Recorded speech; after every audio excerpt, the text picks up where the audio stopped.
continue on with committees. We're going to go to Lake Whatcom Reservoir and Natural Resources, and Councilmember Dan Hamill is the chair. Thank you. Joining me today on the committee were Jean Knutson and Terry Borneman, and I believe they will be back soon. We have 3 items today. First item is an update on grant funding status from the State of Washington Department of Ecology for Public Works, Natural Resources, and Ted Carlson is here to provide an update. Yeah, thank you. Good afternoon, Ted Carlson, Public Works. This is an informational item. We wanted to update the council on the status of some of the grants, the state-funded grants that the city was successful in obtaining previously from the Department of Ecology. As you know, it was a difficult budget year down at the state, and several of our stormwater grants were swept away to fund other higher priority issues down at the state, including some of the MACA funding that the city does participate in. But we wanted to let you know what the impact of that is. And so there's a staff memo in your packet that outlines the 5 projects. There's 5 grants that the city has lost. I guess the official word from the Department of Ecology is that the funding has been delayed. However, there's really no indication as to whether or not the city will get the funding in the future. So from staff purposes and as it relates to ongoing projects, we're considering the grants as having been swept away and that we may not get the funding, and that's how we're moving forward. There is a 6th project that was really leveraged with one of the Department of Ecology grants. It was a previously awarded grant that we're not going to be able to move forward with because we were reliant on one of the grant funds that has been swept away. So we'll just maybe briefly, I know that we're a little bit behind schedule, but briefly go through some of the impacts. Probably the largest one is our West Maplewood project. It is a transportation project, as you know, in the 6-year TIP. The city has other grant funding, transportation grant funding on that project, specifically Safe Route to School funding. We were anticipating $1.2 million from Ecology to help with some of the stormwater features on that project. We are going to continue to move forward with that project. It will be slightly scaled down. It's still going to be the same scope as the Safe Route to School grant, which we need to do, which is a resurfacing of West Maplewood bike lane and sidewalk. So all the transportation elements of the project will remain. We'll have to do some stormwater as a requirement of that project, but what the Department of Ecology grant was for was some enhanced stormwater that would allow us to provide some water quality treatment for a larger area and to an enhanced level. So the project that we're going to move forward is not going to preclude us from doing that work in the future if we are successful at some point in getting additional money to do that. But at this point, it's a scaled down project. The Meridian Street water quality retrofit, that project will be on hold. We don't have stormwater funding to move forward with that at this point, so we'll see what happens in the future.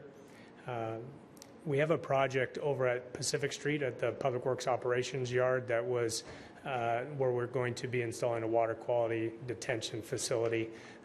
We lost the grant for that, but we do need to move forward with that work.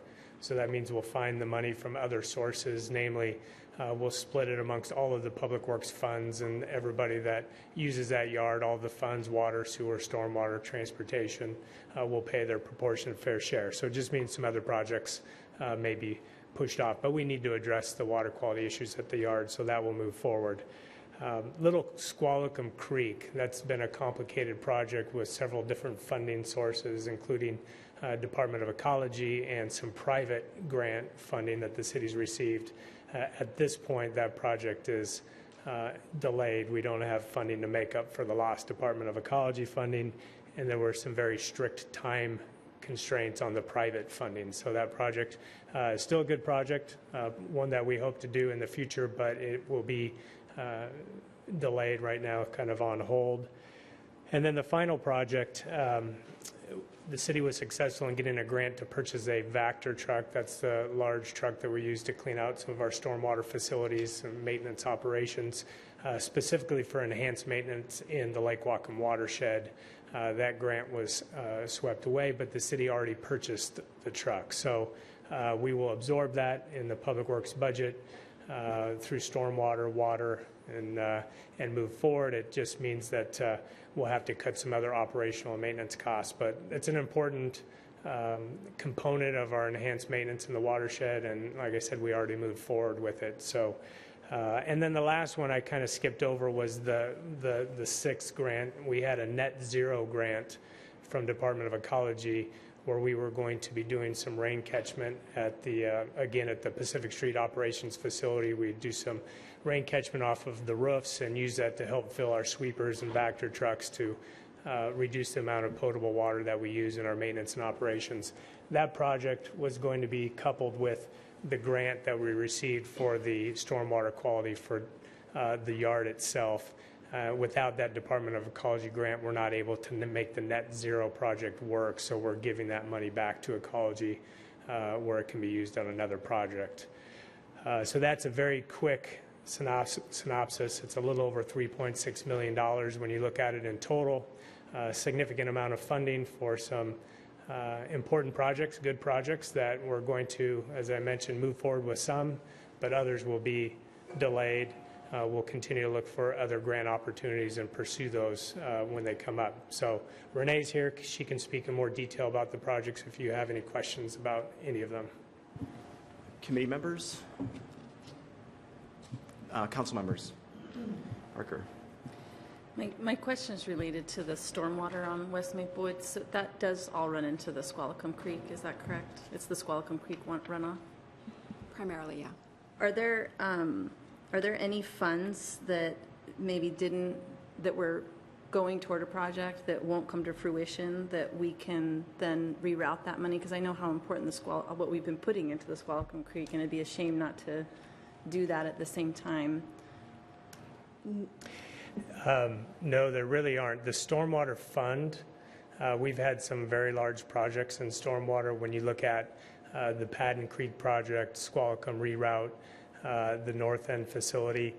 So the Stormwater Fund in 2015, we spent all of our money, went into reserves a bit, and it was all grant reimbursement and other things. But the Stormwater Fund is very tight right now. And so when we look at the other projects that we have to do, where we have mainly transportation grants, where we have commitments similar to West Maplewood, where we have a Safe Route to School grant, and we need to obligate and spend that money. We have that same scenario on other transportation projects that have a stormwater component as well. So when you look at that versus the other projects that we're already moving forward with, we really don't have any funding available to move forward with the larger water quality project on West Maplewood. Like I said, we'll still be doing some water quality associated with the work that's happening out there. There's some things that we need to do as a requirement of the stormwater code. This is kind of partly, so I think I'm wondering about an unintended consequence, Renee, and there's a portion along this whole part of West Maplewood that's probably 10 foot of gravel currently that I think absorbs more, I would assume, is permeable, so that when we do that full overlay, it might actually create more water into the stormwater system. And would there be potential that we could create more problems? Does that make sense now that once we overlay? Okay. It makes sense, and that'll be part of the design process as we go through what we do have funding for. And we're ensuring that whatever gets built with the funding that we have currently isn't going to preclude any stormwater treatments, enhanced stormwater treatments in the future. Councilmember Lillquist. I think Renee just answered it. It's really disheartening to see these programs cut back. And that's what I wanted to know. I mean, if we can just do the minimum required amount of stormwater on West Maplewood, is it going to be harder to come back in the future and put in the improved stormwater treatment that we know we actually need to improve the stormwater quality? I mean, what we're going to put in is not going to make it worse if it doesn't make it better. Is it going to be, I don't know, is there some way this project can be done that makes it easier to come back later, or is it always going to be harder to come back later? It's not necessarily harder to come back later. It does cost more because you have to mob twice. Mobilization is a larger percentage of the overall contract, and it doesn't necessarily make it harder, but it is something that we'll work very hard to minimize with the design that we're going to be doing now. Something we want to keep in mind. Question and a comment. Are these projects listed in order of priority? Were they to be the ones that did not receive funding? No, is the short answer. There's Okay. the ones in the staff report are ordered differently than the ones in the table, and there's no rhyme or reason to the order. I just personally think that these are prime examples of what happens when we don't have a state income tax to help fund jurisdictions. So, a little editorializing there. Any other committee or council members? No? Okay, great. I wanted to move on to the report from the April 25th Lake Whatcom policy group meeting. I had a work emergency, was unable to attend. I do want to thank our policy analyst Mark Gardner for assembling these notes, as he always does. And with respect to time, I will just be brief on these. There were 3 items that were presented at the Lake Whatcom policy group. The first one was a review of Ecology's published water quality improvement report and implementation strategy. This is in reference to the TMDL, the total maximum daily load. Staff provided an overview of the implementation strategy document that was submitted in 2014 by Ecology. Major focus of the strategy is low dissolved oxygen and phosphorus loading in the watershed. Jurisdictions will submit a schedule that would reach the required TMDL targets in 50 years at a cost of, estimated cost of $100 million or $2 million per year. Local intent is to accelerate achievement of milestones by using grant receipts to speed up the work. A detailed implementation plan is due to Ecology in 2017. Enforcement of the TMDL plan and its milestones will occur through the mechanism of the National Pollution Discharge Elimination System, which is a federal permit for local jurisdictions to release stormwater. Meeting the requirement of the TMDL and associated milestones will be a condition for remaining in compliance with the permit. Permits are 5 years long, and 2 cycles will span each 10-year TMDL implementation cycle. Next item that was discussed were the results of the Homeowner Incentive Program, or the HIP program. City commissioned a series of research activities to evaluate and improve the Homeowner Incentive Program. Research included phone and online surveys, focus groups, and qualitative research involving program staff. I just want to highlight some of the outcomes here. Existing resources, these are the findings basically, that the existing resources are not adequate to sustain the program in its current design. There is a need to target participants with properties that have the largest phosphorus contribution. So they're basically addressing large lawns and shoreline properties. A revised program will be piloted and fine-tuned before it is implemented more broadly, and that'll go back to the policy group for additional discussion. Third item was septic issues in the watershed. Representatives and consultants of the Lake Whatcom Water and Sewer District presented information on a septic project that they're considering. They've identified a particular area on the eastern part of the lake along North Shore Road where service could be extended to existing properties. These properties currently have no water or sewer service, and many are located directly on the lake shore. Most of these are served by wells, and many are taking, it's likely that they're drawing water directly from the lake.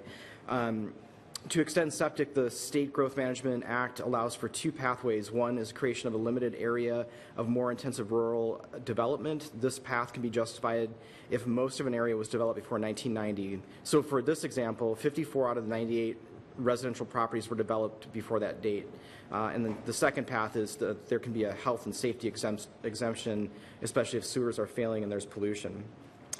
Research techniques to identify septic pollution and its sources are improving. One approach tracks optical brighteners used in detergents in the water with follow-up sampling done to further narrow down sources. The district has issued an RFQ to seek out firms with appropriate expertise for this type of research. And the next meeting of the Lake Whatcom Policy Group will be May 23rd, 3 p.m. in the fireplace room at 625 Halleck Street, and that is open to the public, and we do encourage folks to attend. Committee members. Just real quick, I want to thank Mark also. I wasn't able to be there, so they got 2 for the price of 1. And that's just one of the other areas he helps us out in, so thanks, Mark. Thank you, Mark. Okay, third item is, okay, hold one moment here.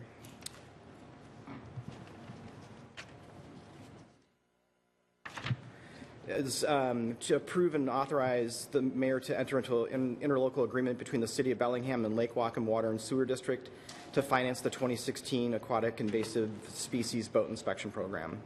And here to talk a little bit more about that is Ted Carlson. Thank you. The interlocal agreement before you from the Lake Whatcom Water and Sewer District is for their portion, their funding of the AIS inspection program. The interlocal runs through 2016. $50,000 is the amount of the interlocal. The city will be bringing forward a interlocal agreement with Whatcom County for their portion of the funding. It wasn't ready for today's council meeting, but it will be coming forward in the future. The program is underway for this year, and we're here to answer any questions that council may have about the interlocal agreement. Committee members. Move approval. Terry. Yeah, I'm not going to vote to approve it, not because I don't want to see the money come into it, but just because I don't agree with the program, the subsidy of the program. We cut Clean and Green this past year because we said it didn't support itself. And that was a program used by a wide variety of citizens from all over the city. This is a program used by a special few who have boats that run on Lake Whatcom, and they shouldn't be even running on the lake. And for us to be using money that we don't have to subsidize a few people to use, to run over our drinking water, I don't agree with. I never have. And so out of principle, I'm voting no on this because I don't agree with us subsidizing the program in general. I just have a question. So last year we had quite a bit of discussion regarding the balancing act of cost recovery and lake protection as part of this. And I'm just wondering, how are we doing on that? We had some target goals of increasing the level of fee recovery to pay for this program. Are we on track with the goals that were presented? Yeah, so we did have a good discussion with council last year about this interlocal and the county interlocal, which raised the question of cost recovery. And then we went to the policy group and had further discussion. Where we're at on that is what we understood was there was some support at the policy group level for looking at the fees to increase the amount of cost recovery.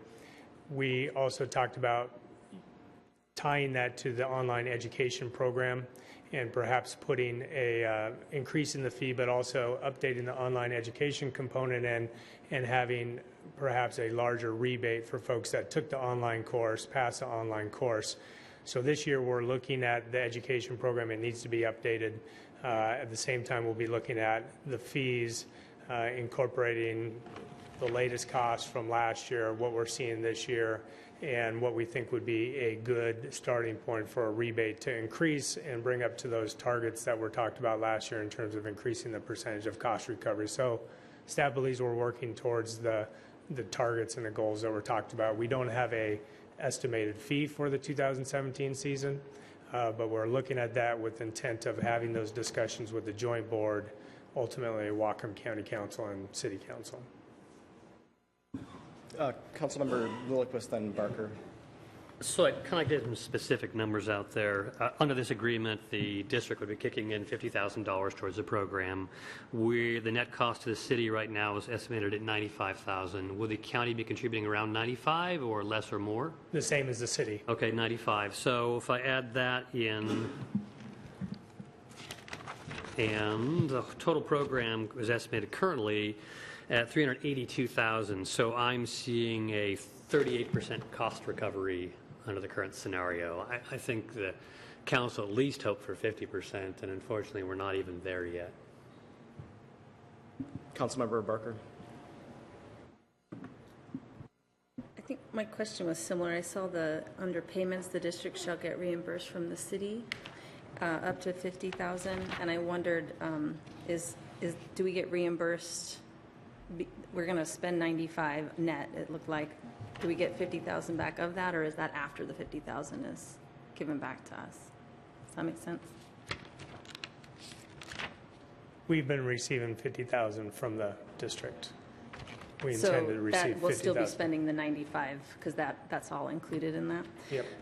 I think also, do we know the numbers, because the council, I did watch that discussion last year on at what point will it be a full cost recovery? Are we on a plan that within 5 years or 8 years it will be? Was that established last year? it was discussed, but no, we don't have a date where we expect to have full cost recovery. Would this be an appropriate time to move, instead of continuing to have this discussion every year that we had a discussion last year, that we develop a plan, or can we not move We that? already asked So I'm for trying that. to do the motions, Roxanne, I'm following. We already asked for that. Okay. It doesn't work to charge enough to recover.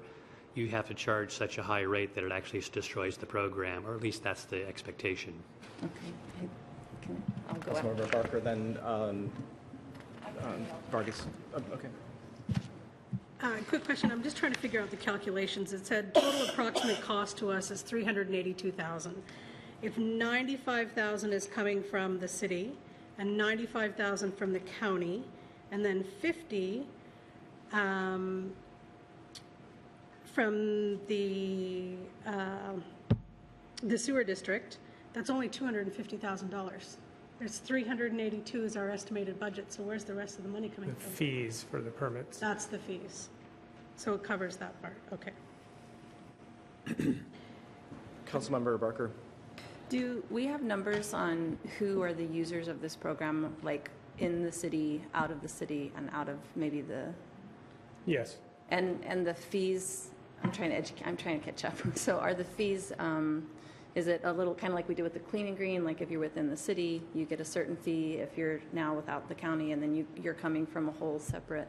Everyone pays the It's same. all- Everyone paid the same for Clean Green too. Oh, did they? Oh, they just wanted to know if you were from out of the county, that's why they asked you? Okay. It's a joint program.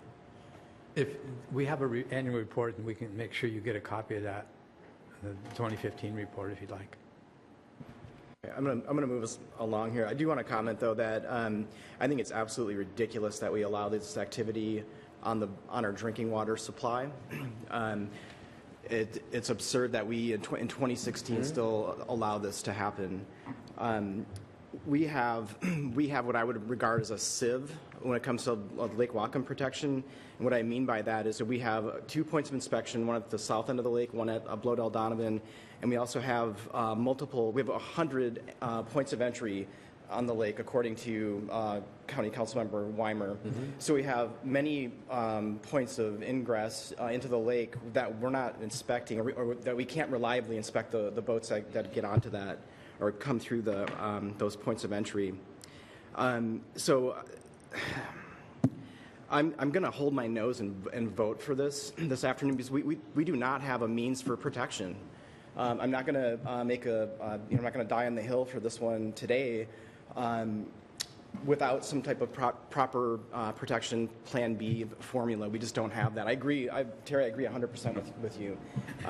But we have to have protection, and we do need to work towards those other unprotected points of entry, including what's now an outcome of our shared economy, VRBOs, Airbnbs along the lake, on the lake shore, that are advertising, come bring your boat. We have a boat ramp, and so we have no way to protect against that activity. I have spoken to Renee LaCroix about, who's a natural resources director, about possibly generating at least some type of flyer that the owners can provide at the rental homes to inform their guests that their boats do need to be inspected. That's only an education. There's no enforcement piece with that, so that's as good as that gets. It is frustrating. I've been frustrated with this for over a year. Councilmember Knudsen. Yes, I agree. We could close the boat launch this afternoon, and that wouldn't make it any better. It would probably make it worse, because there's way too many points of entries, as you say. And the people that you're catching now, keeping those mussels out of there is very important. So I don't see any other way right now. Okay. Councilmember Horniman. But if we close the boat ramp tomorrow, we'd be saving $95,000 that we wouldn't have to fund, Yeah, but you run the risk of a whole bunch of, okay, we don't need to argue about it anymore. I'm just It's a saying. drinking water understand supply what you're question. And we'd make a statement. Okay, I'm going to call for a vote. All those in favor of the motion, please say aye. Aye. Opposed? Nay. Okay, I'm going to bring this mixed recommendation to the council tonight, and that's end of committee. Thank you, Dan. Next committee. Oh, wait.